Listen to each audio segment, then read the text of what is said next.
So when we think about what does it mean to have an opinion, you know, it's something which is a bit of a hot topic right now. Everyone's got an opinion. You know, everyone's got this idea of right and wrong. Everyone's got an idea of why things happen and how things should be. And people are feeling pretty liberal about sharing their opinions these days, with social media making it very easy to become a keyboard warrior and thrash out all your thoughts and opinions and declare them as truth.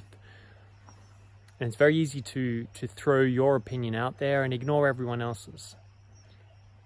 And so this is deeply related to the 17th gene key, which we just closed off recently. And this is the shadow nature of opinion within our collective. And the opinions actually have a function. They have a purpose. You know, the shadow natures of humanity, they're not punishments. They're not mistakes. They're old protective defense mechanisms of the reptilian hindbrain that are still being provoked and brought to life in a world where they are not always necessary.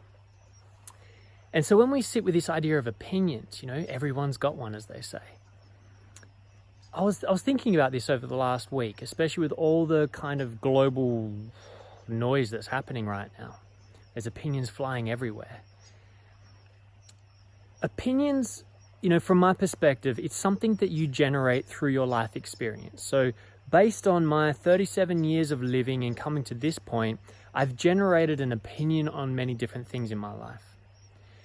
Now, that opinion is simply my perception of reality in this moment around whatever topic we might be talking about.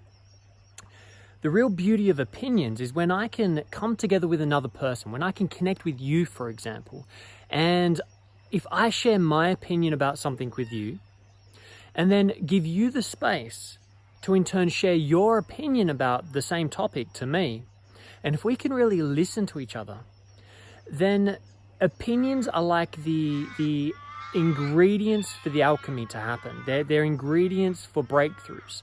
So when two people can come together or more and put a bunch of opinions in this kind of pot, in this vessel, and through respect and love and compassion, listen deeply to each other's opinions, we can begin to harness and harvest the gold from all the different opinions and come out with a new opinion, a new unified opinion that combines the many different perspectives and is a lot more far-sighted, that can see a lot further into the future about where we're heading with this process.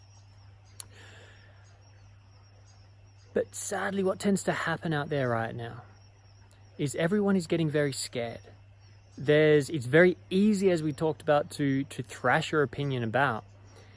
But there's no real training for a lot of people on how to actually listen to another person's opinion, how to really hold space and allow someone to share their opinion with you that may be confronting, it may be triggering, but instead of reacting and trying to protect your opinion from being changed or being influenced, actually just breathe into your body and listen, and really listen to another person's opinion, especially if it's conflicting with your own.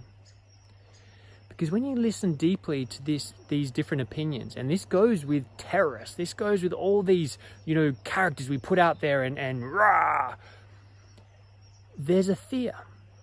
There's something behind their opinions that has validity. Now, it may be dressed up with a lot of dogma and fear, porn, crap that's just causing problems, but we're not going to get anywhere in this world if we try and force our opinion of what's right and wrong onto others without honoring them enough to actually listen deeply to where their opinion is coming from. And when we really listen to the hurt that's happening out there, if we really listen to the provocateurs and the people that are triggering each other and the people that are pushing buttons, and if we listen to those who are creating violence, corruption and suffering, we begin to hear that maybe we don't have all the picture. Maybe there is something else we need to see.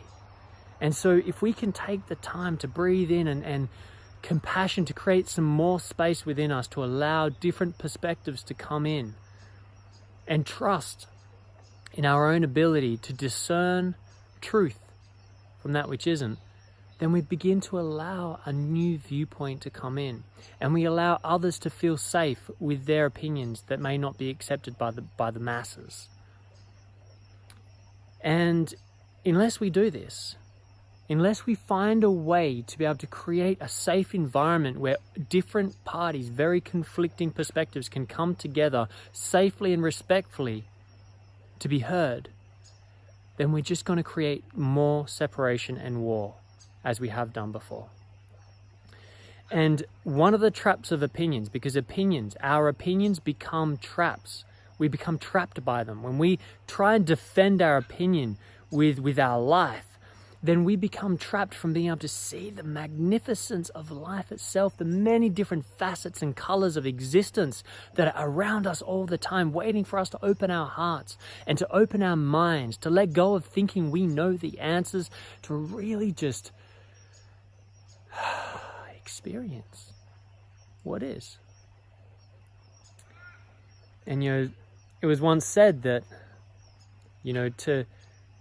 that today's science fiction is tomorrow's science facts. I think it was Isaac Asimov or somebody, I think it was, that said that. I think it was Richard Rudd, and I'm not sure if he got it from someone else or said it himself. He would say that today's facts are tomorrow's fictions. And this is a really powerful thing when we consider opinions, is that whatever you think you know is true and fact right now is going to be the fiction of tomorrow. In 100 years from now, 1,000 years from now, we are going to understand the fabric of reality in such a different way that everything that we think we understand now will become fiction. And all those things in our imagination that we dream of, this fiction that is science fiction, it's all coming into our world and becoming fact. So we live in a very mysterious world. And the more you think you understand it and you think you know what is fact, the more you shut down to the mystery and the magic in life and the love and the compassion and the juice of being alive. But the more you let go into really being open to being wrong, being open to just anything is possible, the more magic can enter your life, the more compassion you can have for others and their differing opinions, and the more liberated your human experience can be.